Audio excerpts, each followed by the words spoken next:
Good morning, this is Dwayne, your headless piano teacher, and Christmas is coming.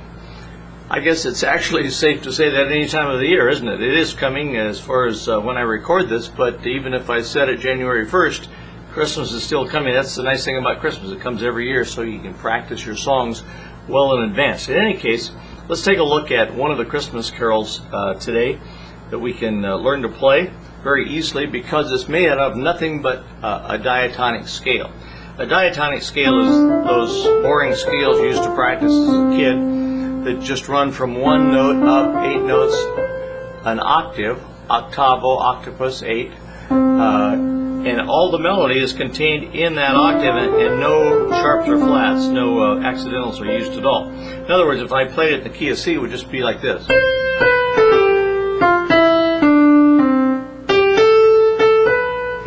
And if I played it clear through this song, you'd see it's within the confines of that one octave. Nothing higher, nothing lower, so it's very easy to learn, right? And the chords are very simple.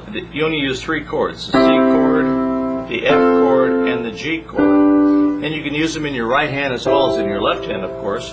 So in the left hand, I'm going to make a kind of a bass that goes like that part of the time, and I'm just playing the C note repeatedly. In terms of counting, it'd be 1 and 2 and 3 and 4 and 1 and 2 and 3 and 4 and 1.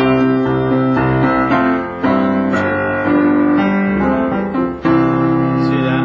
Okay. Now let's take it a little slower here. I established that left hand bass here, and on the right hand, I kind of have a frozen hand kind of deal going. I'm playing the C chord, but C's on top, G's in the middle, and the E's on the bottom. And I'm just going to leave my hand frozen.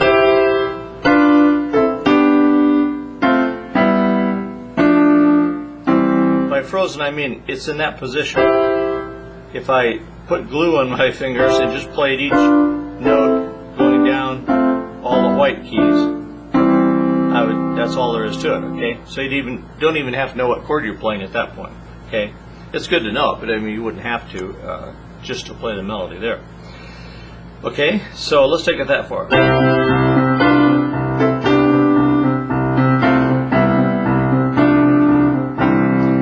Probably say, well, that's kind of dissonant, but listen.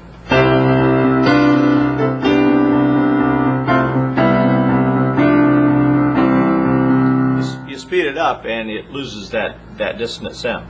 If you don't like that sound, then play the actual chord. Play C, G, F, C, F, C, G, C.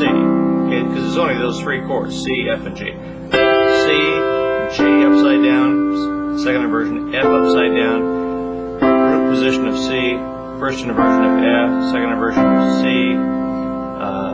root position of G. If you want to put the 7th in, that's fine, and then the first inversion of C. So that would sound like this.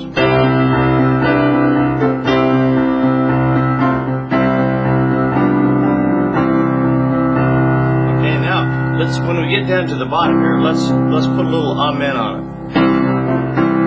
See that? I just pull my bottom 2 fingers up 1 and then back down. Okay, let's do it that far.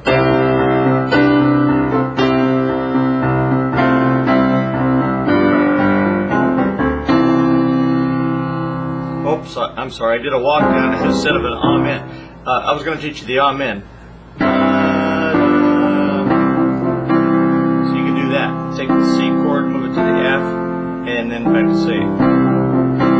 Or you could do a walk down. I did an amen walk down. In other words, I started on the 4 chord and went down to the 1 chord by parallel 10ths. Those notes are 10 notes apart. F and A, E and G, D and F, and C and E. Okay, that far.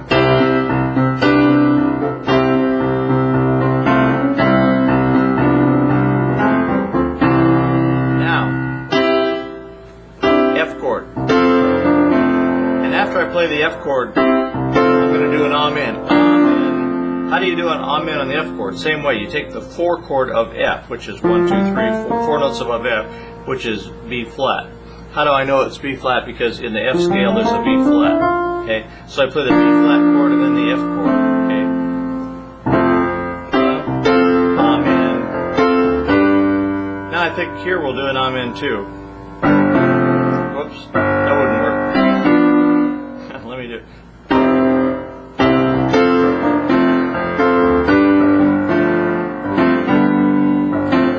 Yeah, that would, you could go from F to G.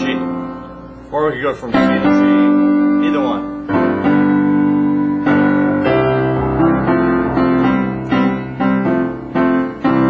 And there you could pull your bottom fingers up in thirds and back down. Okay?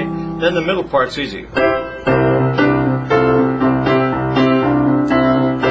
want to go up an octave, do the same thing.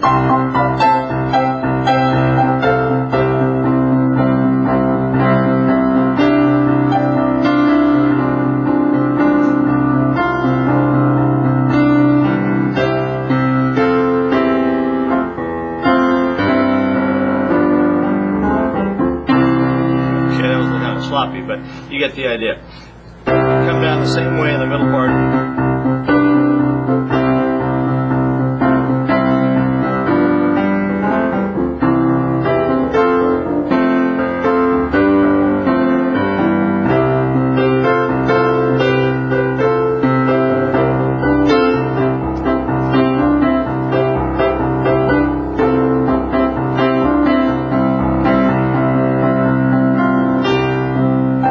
Echo that, or you could run it if you want. I'm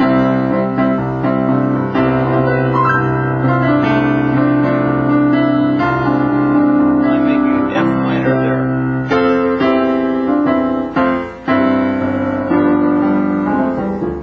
Now the nice thing about, since the song is built on a diatonic scale, you could play it on any key. All you have to know is the scale of that key. For example, if you knew the scale of D flat, then you could just move from the C chord to the A flat 7th chord, which is the 5/7 chord in the key of D flat, and D flat.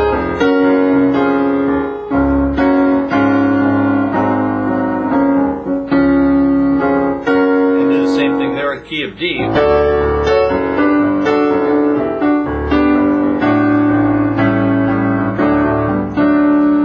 By the way, it's written in the key of D.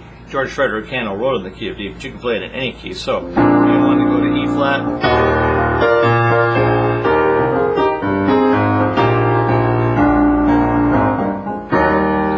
now I don't want to imply that that's the only style you can play short of the world, and that's just one kind of fun style. You can obviously play it any way you want. And here's a simple way.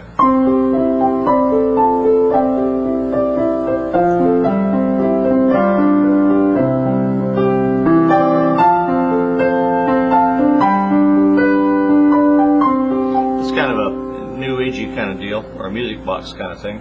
Or you can play it in chimes like this.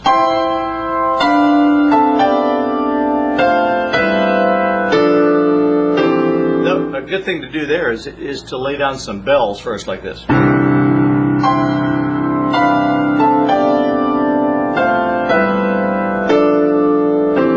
so. Or you can play it, there's lots of ways you can play it. Anyway, if you enjoy this kind of stuff, come on over to playpiano.com and sign up for our free newsletter. And we also have a course, of course, in Christmas carols that covers this and lots of others. So if you want to get up to speed on that, you'll probably want to look into that. So thanks for being with me, and we'll see you next time around. Bye-bye for now.